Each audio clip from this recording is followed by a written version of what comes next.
Before my husband and I got married, we rented a tiny townhouse built around the 70s.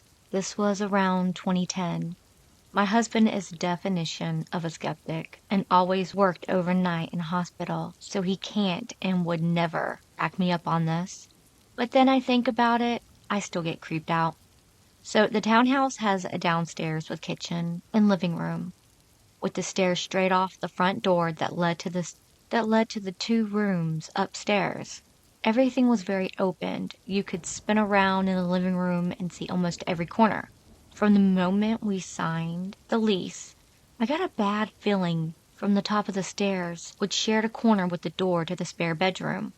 A friend came to visit once and refused to enter the house after driving 30 minutes to see me, immediately feeling something peeking at her from the spare room. She was pretty woohoo and said it was evil. I laughed it off though. Can't deny my own icky feelings about the room and the top of the stairs. If I tried to watch TV in the living room, I could often feel someone looking at me from the stairs. I would run up them and across the hall to our room at night to go to bed. One last very weird feature of the townhouse was that there was a cutout ledge in our bedroom wall that, you guessed it, opened straight to a view of that icky spot on the stairs, and you could look down into the living room, front door from there. So the experience, I was sleeping one night and I woke up to a super bright, quick flash of light from our closet. I thought it was a power surge. I expected the closet bulb to be burnt out, but then it turned on by itself at a regular brightness. At that point, I was scared. I decided to get up and just turn it off, ignore it, and go back to sleep. I was trying hard not to look out the ledge. I could feel that something coming from the stairs. As I started to gather myself and sit up, I heard a click, and then the downstairs TV turned on by itself. My heart was pounding, but I just froze. The volume starts increasing on the TV, like someone is just holding the button down, and in a few seconds it was blaring loud. But I just speed walked, flip off the closet light, down the hall, down the stairs, and grabbed the remote to turn it off. Turned around and ran fast as I could to go back to bed. Nothing I can think of explains it. Nothing else that dramatic ever has happened again. But I did often feel the bed compress like someone sat on it. I haven't had that feeling anywhere else I have slept. It's just spooky.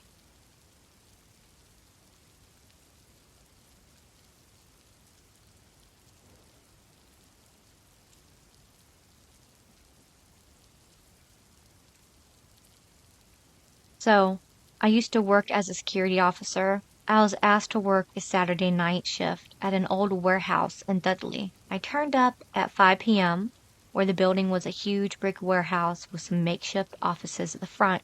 I walked in, took the keys from the day officer, and locked the doors behind him. Everything seemed normal for a while. It was a bit creepy as the building was so old, but I was used to that.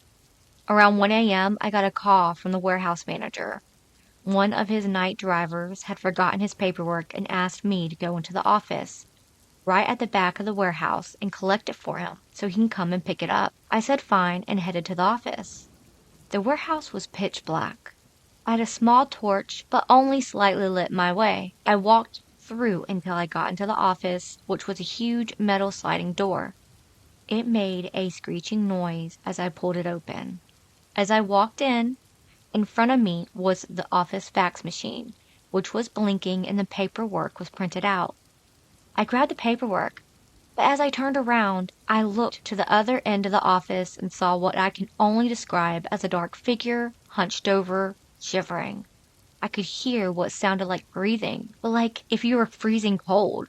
I stood there for about 30 seconds motionless, staring at this figure. I turned back slowly and closed the door behind me, rushing back to the front office where I locked the door and waited for the driver.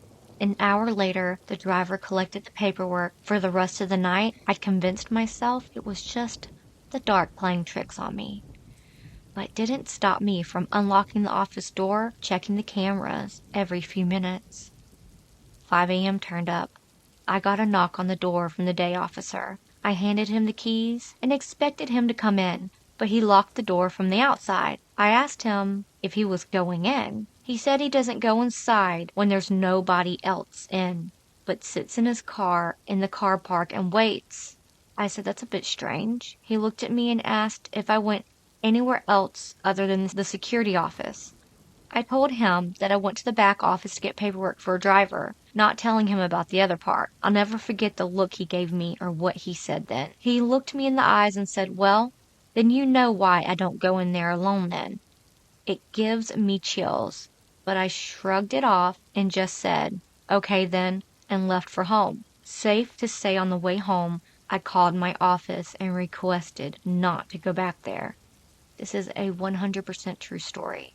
Hope you enjoyed the read.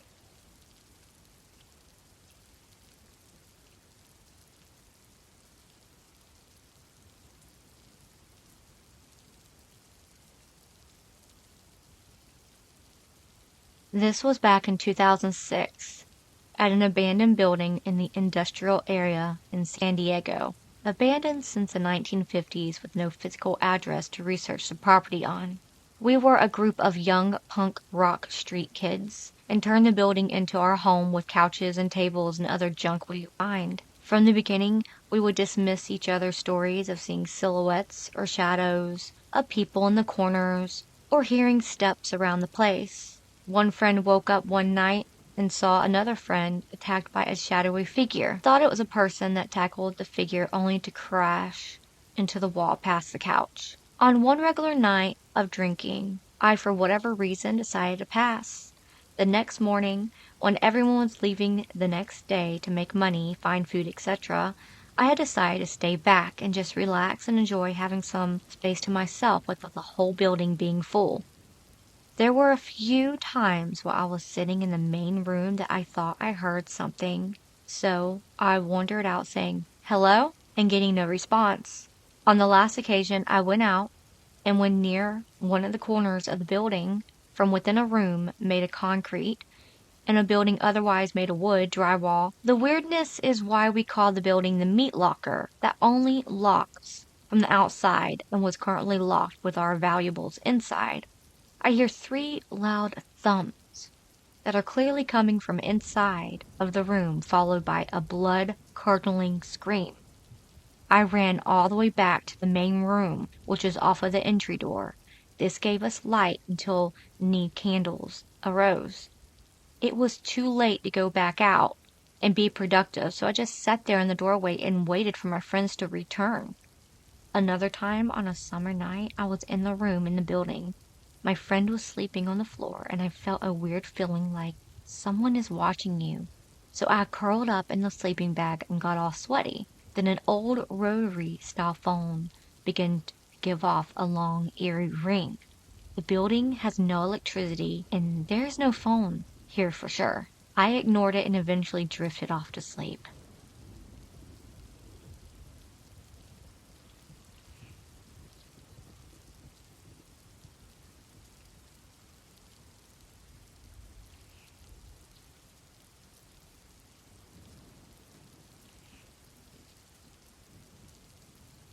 So 8 years ago, a neighbor, about 5 houses up from me, had died. He was a pretty well-off guy, but according to what was being said in the neighborhood, he had slipped in his kitchen, fell, hit his head, and died. The whole thing was fishy. Now, one day I need to go to the supermarket. Where I live, the community is split into 2, separated by this dense patch of forest. The forest is behind my house, so it is often used as a shortcut. The normal route from my house to the supermarket on the main road that connect the 2 halves would be about a mile. The shortcut would make that difference about 150 meters. So I'm leaving the house to go to the supermarket, and I'm eating a cinnamon roll, walking through these woods in the dead of night with my flashlight. I get distracted by something and trip and fall to the ground. Kind of pissed, I looked around to see if anybody saw that. Then something catches my eyes. A pair of slippers. I look up and looking directly at my neighbor who just died a few days ago. I started choking on the cinnamon roll immediately. I nearly shat my pants at the same time. The only thing I could do was started to wave and talk away, wondering what the heck just happened. I go home and told my mom what happened, and she nearly pissed herself laughing and crying while I'm confused. Turns out the guy had a twin brother. Yep, nothing scarier than running into the twin brother of a dead guy in the middle of the woods at 8 p.m. in the night.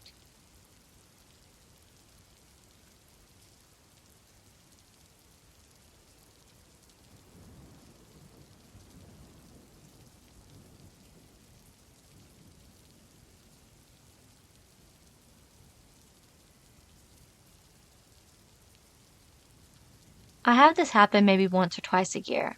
In bed when I am going to sleep, clear as day, I hear someone say my name right in my ear. Not an interpretation of a sound I am hearing, or my wife sleep talking, etc. Just like someone got 3 inches from my ear and said my name. Well, I was in Vegas for work even last week, and one night I was in my room there, alone, and it happened again. This time, it was a woman's voice with a slight southern hint, and she said, "Honey," in my ear. I leapt up because I actually thought someone snuck into my room. Again, it was dead silent. This wasn't me hearing something in the hall, etc. I have read stories of people hearing their names or words when going to sleep. But does this have a paranormal science name? Shadow people, etc.? Thanks.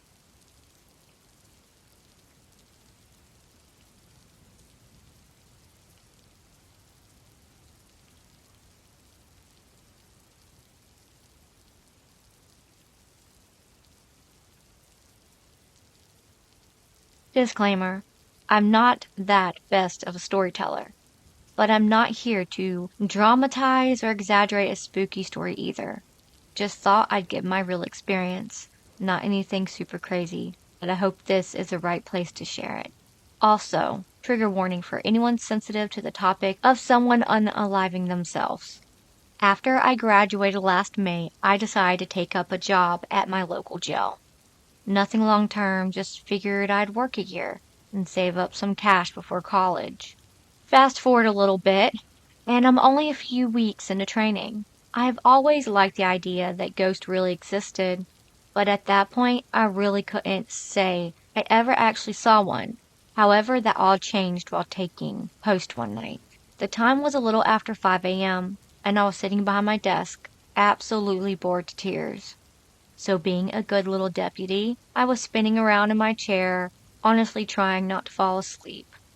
This was around 11 of a 12-hour shift, so I am killing time before I got to go home. Now, to give you a little visual of where I am, I'm in a big giant room with a bunch of cells. And at one end of the room is the officer's desk with big windows behind it. The windows are super reflective, so officers can look into the pod from the hallway, but inmates can't look out into the hallway from inside the pod. At the other end of this pod are all the cells. This particular pod has some cells that were behind a second pane of glass. Still with me? Because this is important, I promise. Anyways, I'm spinning around in my chair at my desk and happen to glance up at the reflective windows behind the desk. As I do, some movement catches my eye upstairs. There is someone walking around upstairs, out of their cell, but behind the glass. I stare at disbelief for a moment and instantly freak the fuck out. I'm thinking somewhere along the lines of, holy fucking shit, who the hell is out of their cell this hour? Aw man, my ass is fucking grass, man. I quickly turn around and see no one up there. I scramble and check the monitor that gives me control of the cell doors and make sure all of them are locked, which they are. I even go up there myself and make sure everything is secure as can be. Somewhere in the middle, me making sure I'm not about to get fired, it dawned on me that was a motherfucking ghost. There was no mistaking it. I 1000% saw someone up there. Now, I don't mean I saw a quick little shadow or suspicious looking speckle of dust. No. I was distinctively looking at someone in an orange jumpsuit walking around up there. I could tell you this guy's haircut, his height, general build, and even what kind of beard he had. To be honest, I was totally banking on this happening at some point. I mean, from my first day, I could tell that place was uber haunted. So I immediately get my corporal on the horn and tell her excitedly that I saw a ghost. Things don't end there. After that, I was bragging to anyone and everyone about my little encounter, with some mixed reactions. My sergeant says he doesn't really believe in ghosts, but some deputies told me that they've definitely seen some paranormal stuff on duty too. However, it's what the sergeant on day shift shared that has really stuck with me. He told me that they had an inmate commit suicide in that same pod a few years prior. I had already been told by a few people who'd been there a while. I gave a description of the guy that I saw, and we decided to look up the inmate just to see if they looked the same. It was him. It was definitely the guy I saw walking around upstairs, right down to his skinny face and the billy goat beard. There was no mistaking it. I've talked to some inmates about it, and I've had more than one tell me that sometimes they hear someone walk past their cells peeking in at late hours of the night. Can't be a correctional officer they're talking about because they're always wearing a orange jumpsuit. Well, that's my spooky experience. I didn't really have any notable encounters after that. But I'd be happy to answer any questions any of you might have. But I hope you found this interesting.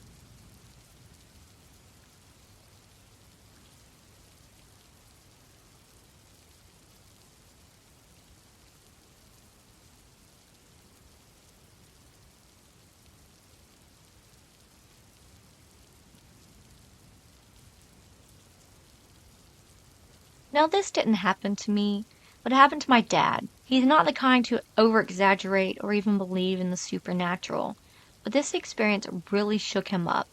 He owns a business that provides safety manufacturing for mining vehicles and the like, and he was on one of his sales trips down in the mining town of Calgary, Western Australia. Now, towns like these in Australia are old and remote and have a lot of strange feelings around them due to bloodshed, First Nation peoples, and also miners during the gold rush in Australia and crimes that occurred around remote towns such as these. As such, paranormal encounters are not unheard of, and I believe my dad had one. He had got back late to his hotel room after a trip out to the mines and was exhausted, so he went straight to bed. At around 2 a.m., he heard loud voices and banging of doors and sat up in his bed. The rooms are set out so that he could see his door directly from his bed down a small passageway. The noise ended abruptly, and he assumed it had been some drunk FIFO workers or something, and was ready to lay back down when he saw something strange. The door to his room hadn't opened, but he could clearly see a young girl making her way down the short passage hallway towards him. He couldn't see her features properly as she was quite shadowy and her body seemed to be cut off at the waist, as there were no visible legs. I was 16 at the time, and he described her as seeming around my age and height. She came close to his bed and let out a yell as he was terrified, and she seemed to disappear in front of him. To this day, he still doesn't like talking about it and has retired from going on mining trips ever since.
inside my own world of make-believe.